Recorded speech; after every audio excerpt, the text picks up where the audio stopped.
नमस्कार दोस्तों, स्वागत है आपका हमारे यूट्यूब चैनल पर। दोस्तों आज के इस वीडियो में हम लोग जानेंगे अधिशोषण के प्रकार यानी टाइप्स ऑफ एडजॉर्प्शन के बारे में। दोस्तों अधिशोषण दो प्रकार के होते हैं, भौतिक अधिशोषण और रासायनिक अधिशोषण। और ये कैसे भौतिक अधिशोषण रासायनिक अधिशोषण में बांटे गए हैं, यहाँ पे आप देख पा रहे हैं। पहला क्या है, भौतिक अधिशोषण, और दूसरा क्या है दोस्तों, रासायनिक अधिशोषण। दरअसल अधिशोषक व अधिशोष के बीच बनने वाले बंध के आधार पर ये दो प्रकार के होते हैं, भौतिक अधिशोषण या इसी को हम लोग वांडर वाल अधिशोषण भी कहते हैं। क्योंकि भौतिक अधिशोषण में दोस्तों जो बॉन्ड बनता है वो वांडर वाल बंध बनता है, ठीक। तो इसीलिए दोस्तों भौतिक अधिशोषण या वांडर वाल अधिशोषण कहते हैं। दूसरा क्या है, रासायनिक अधिशोषण या रसो व शोषण, ठीक। अब यहाँ पर देखिए दोस्तों भौतिक अधिशोषण क्या है। एक चीज यहाँ पर ध्यान देना, जो पॉइंट वाली बात है, भौतिक अधिशोषण में वांडर वाल बंध बनता है, लेकिन रासायनिक अधिशोषण में एक रासायनिक बंध बनता है जिसे हम लोग रसो व शोषण कहते हैं। अब यहाँ पर देखिए दोस्तों भौतिक या वांडर वाल अधिशोषण है क्या, यानी फिजिकल और वांडर वाल्स एडजॉर्प्शन। इसका मतलब क्या है दोस्तों, जरा हम लोग समझते हैं। भौतिक या वांडर वाल अधिशोषण, जब अधिशोषक की सतह पर अधिशोष के कण, हमने क्या कहा दोस्तों, जब अधिशोषक की सतह पर अधिशोष के कण कमजोर वांडर वाल बलों से जुड़े होते हैं तो यह प्रक्रम भौतिक अधिशोषण कहलाता है, ठीक। और यह निम्न ताप पर अक्रिय सतहों पर ही होता है। दोस्तों भौतिक अधिशोषण का मतलब क्या होता है, जरा आप माइंड को कंसंट्रेट करके समझिएगा।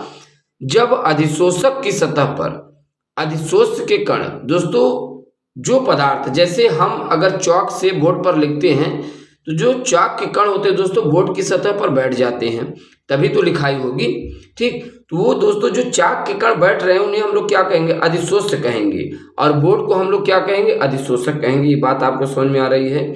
जब अधिशोषक की सतह पर अधिशोष के कण कमजोर वांडर वाल बलों से जुड़े होते हैं तो यह प्रक्रम भौतिक अधिशोषण कहलाता है। फिर दोस्तों कहा जा रहा है यह निम्न ताप पर अक्रिय सतहों पर ही होता है। ये बात समझ में आई। अब आपसे कोई दोस्तों पूछता है भौतिक अधिशोषण यानी वांडर वाल अधिशोषण क्या है, तो आप आसानी से बता सकते हैं, जब अधिशोषक और अधिशोष के कणों के बीच कमजोर वांडर वाल बल से जुड़े होते हैं या जुड़ते हैं तो उन्हें हम लोग दोस्तों क्या कहते हैं, भौतिक अधिशोषण कहते हैं। चलिए इनके कैरेक्टर के बारे में जानते हैं, कैरेक्टरिस्टिक्स के बारे में जानते हैं, लक्षण के बारे में जानते हैं। दरअसल कई पॉइंटेड बातें हैं जो इनके लक्षणों के बारे में बताते हैं। सबसे पहले दोस्तों हम लोग जानेंगे अविशिष्ट प्रकृति यानी कि नॉन स्पेसिफिक नेचर। अविशिष्ट प्रकृति दोस्तों क्या है, जरा इसका मतलब समझते हैं हम लोग। कोई भी गैस किसी भी पदार्थ की सतह पर, यहाँ पर ध्यान दीजिए, कोई भी गैस किसी भी पदार्थ की सतह पर अधिशोषित हो सकती है। कोई भी गैस किसी भी पदार्थ की सतह पर दोस्तों अधिशोषित हो सकती है। बात समझ में आ रही है। फिर यहाँ पर ध्यान दीजिए गैस की प्रकृति। अच्छा, ये अविशिष्ट प्रकृति का मतलब आप लोग समझ गए।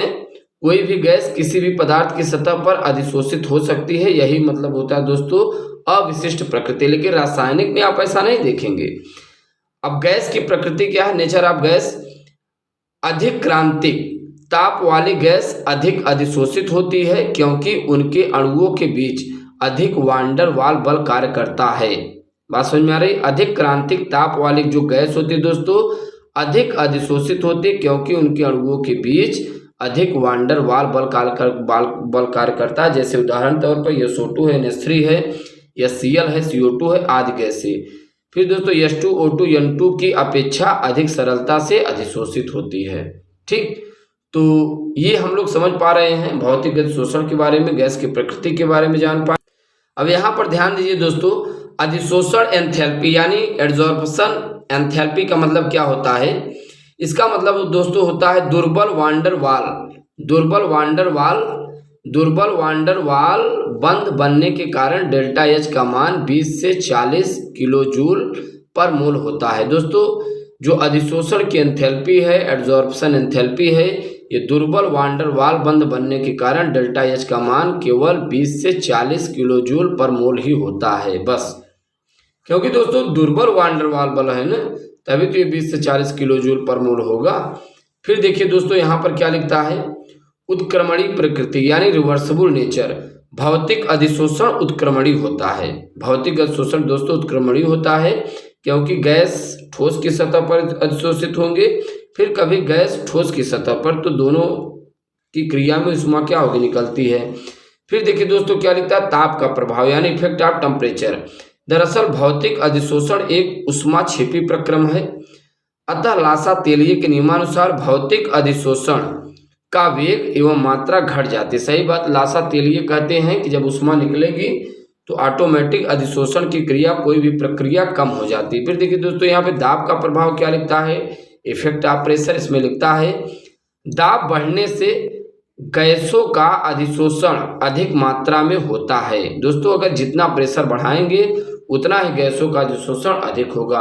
आप जानते हैं इसके पूर्व जब हेनरी लॉ के बारे में हमने बताया था वीडियो लेक्चर में, तो वहाँ पे आप देखेंगे हेनरी लॉ, जब आप देखेंगे दोस्तों इलेक्ट्रोकेमिस्ट्री में हेनरी लॉ है, जितना ज़्यादा हम प्रेशर लगाते हैं उतना ही ज़्यादा गैस द्रव के अंदर घुलती है। फिर देखिए दोस्तों यहाँ पर क्या लिखता है, भौतिक अधिशोषण में किसी प्रकार का रासायनिक बंध नहीं बनता, अतः एक भौतिक परिवर्तन होता है।